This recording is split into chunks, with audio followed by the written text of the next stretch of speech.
સુરત ખાતે હાથીના પગ નીચે મોબાઈલ રાખી પ્રમોશન કરતો વિડીયો વાયરલ। દુકાન માલિક વિરુદ્ધ વન વિભાગ દ્વારા કાર્યવાહી હાથ ધરવામાં આવી। સુરત શહેરમાં હાથીના પગ નીચે મોબાઈલ રખાવી પ્રમોશન કરતો વિડીયો સોશિયલ મીડિયામાં વાયરલ થયો હતો। ત્યારે વિડીયો બનાવનાર દુકાન માલિક વિરુદ્ધ વન વિભાગે કાયદેસરની કાર્યવાહી હાથ ધરી છે।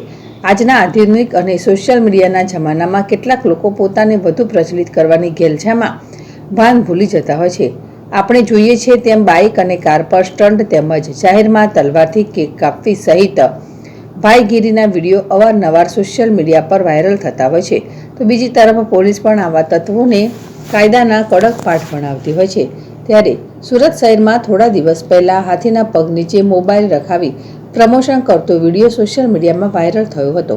આ વાયરલ વિડીયો સુરતની હેવમોર મોબાઈલ શોપના પ્રમોશન માટે બનાવવામાં આવ્યો હોવાનું બહાર આવ્યું હતું। સર્કસ સહિતની કોઈપણ જગ્યા પર પ્રાણીઓના ઉપયોગ કરવા સામે સરકારે પ્રતિબંધ લગાવ્યો છે। તેવામાં આ વિડીયો સોશિયલ મીડિયામાં વાયરલ થતાં વન વિભાગ દ્વારા કાર્યવાહી કરવામાં આવી છે। આ મામલે દુકાન માલિકને તાકીદે ખુલાસો આપવા માટે વન વિભાગે નોટિસ ફટકારી છે। Bureau report ZSTV Surat.